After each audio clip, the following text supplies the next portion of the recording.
পীরের চরণ ধরে ধ্যানে দিদারে মজলে না রে মন, ধ্যানে দিদারে মজলে না রে মন।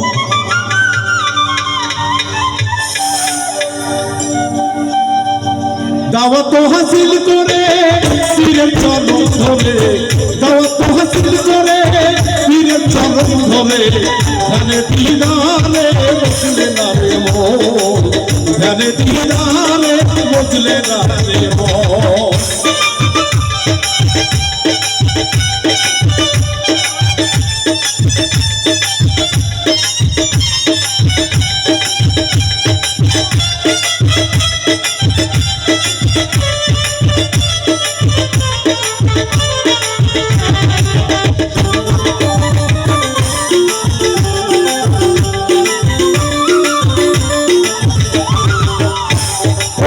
सूरत साहिले इश्क मचिले ओई सूरत बदले होवे नबीर कठोर और এই सूरत बदले होवे नबीर कठोर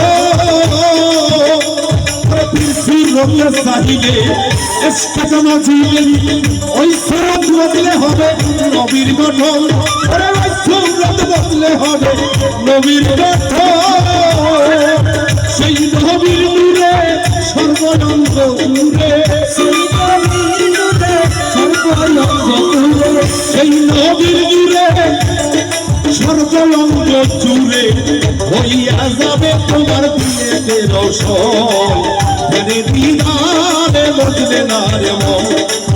দাওয়াত হাসিল করে পীরের চরণ ধরে, দাওয়াত হাসিল করে পীরের চরণ ধরে ধ্যানে দিদারে মজলে না রে মন, ধ্যানে দিদারে মজলে না রে মন।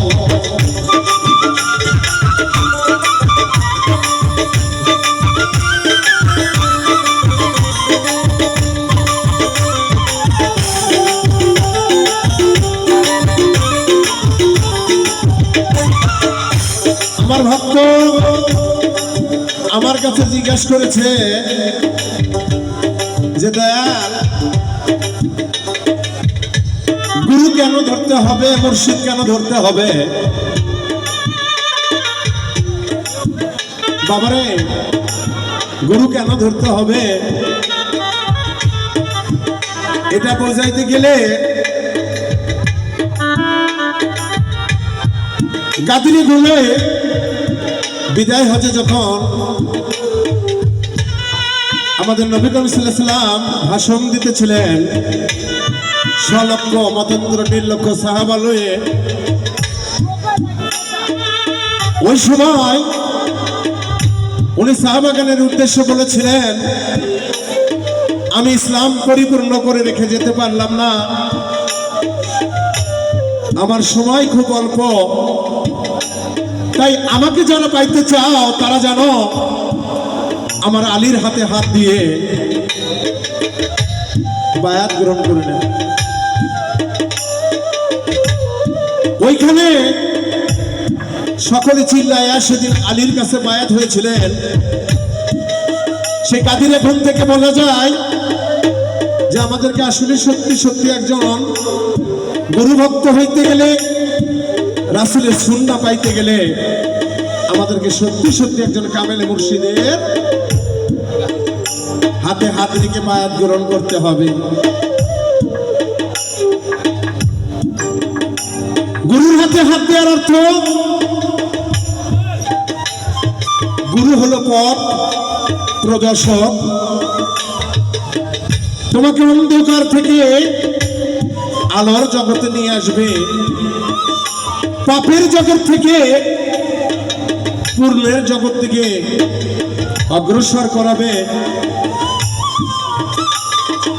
গুরুর কর্ম হলো শিষ্যকে সাদা সিধা রাখা। এই জন্য একজন চৈতন্য মুর্শিদের হাত ধরে বায়াত গ্রহণ হইলে ওই শিষ্য আওলাদে রাসূলকে মানার অর্থ হলো আমাদের রাসূলকে মানা। এই জন্য বাজার তোমাকে একজন কামেল মুর্শিদের হাতে হাত দিয়ে বায়াত গ্রহণ করতে হবে, একজন গুরু বসতে হবে, নবীজির হুকুম পালন করতে হবে। কারণ চৈতন্য গুরুর সঙ্গ ছাড়া একজন পরিপূর্ণ ভক্ত এবং মানুষ হওয়া যায় না। তাই তো সাধক বলছে,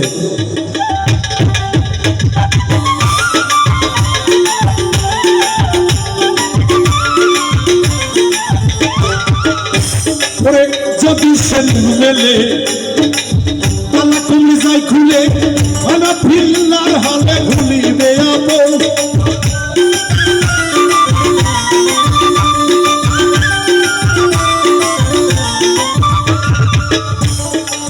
বাজারে যদি সেই নূর মেলে তালা কমলি যায় খুলে আনা ফিল্লার হালে ভুলিবে আপন। জালালউদ্দিন বলে নিজে মিস্ত্রি সাজিলে,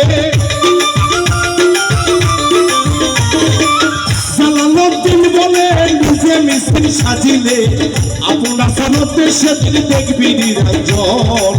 ধ্যানে দিদারে বদলে না রে মন, দাওয়াত হাসিল করে পীরের চরণ ধরে, দাওয়াত হাসিল করে পীরের চরণ ধরে, দাওয়াত হাসিল করে পীরের চরণ ধরে।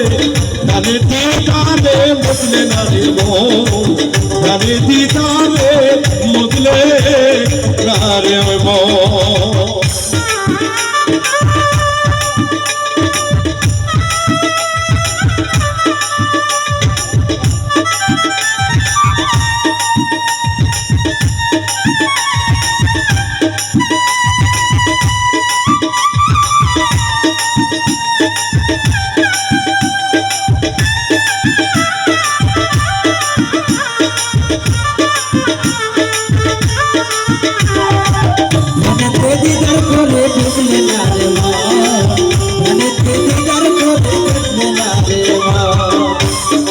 আমার পাগলা আমার কাছে আবারও বলেছে, একটি গানে শুনতে পেলাম, গুরু আমার নিয়ে চলো নাকি তোমার সেই দেশে, তোমার সেই দেশে। বাজান রে, গুরুরা তো সর্বসময় সরল দেশে থাকার চেষ্টা করে রে বাজান। তো তুমি গুরু, তুমি যদি সত্যিকারের গুরু আমাকে মেনেই থাকো, তোমার এই গুরুর বর্জকটা তুমি নিরিখে রাখো, তাহলে এই নকশাটা যদি তোমার হৃদয়ের মধ্যে থাকে রে বাজান, আমি যত দূরেই থাকি না কেন, ভক্ত যত দূরেই থাকুক না কেন, গুরু শিষ্যের আলিঙ্গন হয়ে যায় যদি আমার সাথে সেই আত্মার আলিঙ্গন তোমার থেকে যায় বা হয়ে যায়। তাই জালালউদ্দিন সরকার গান বলেছে, ভক্তরে তুমি আগে মিসকিন সেজে নাও, তাহার পরে আগে গুরুর কাছে চেয়ে নাও। আশা করি আমি খুব সাদাসিধা ভাবে আমার ভক্তের কথার মীমাংসা দেওয়ার চেষ্টা করলাম। তো ভক্ত আজকে বেলাল পাগলা যখন ভক্ত হয়েছে, ও যে আমার গুরু মানছে, এটা আমি তাকে প্রশ্ন করতেছি না। গুরুর পাঠশালায় ভর্তি হতে গেলে বাজান কিছু স্কুল কলেজে ভর্তি হতে গেলে ফি লাগে না? তো আমার ভক্ত আমার পাঠশালায় ভর্তি হইতে আছে, আমার গুরু বসতে আছে, ও আসলে আমার ফিটা দিল কি? আমার কি ফি দিয়া ও আমার পাঠশালায় ভর্তি হইতে চায়? এটা তো একটু মাস্টার হিসেবে ছাত্রের কাছে জানার দরকার আছে কিনা। ওরে যদি সে নবী মেলে তালা কমলি যাই খুলে হানা ফেলার হালে ভুলিবে আমর।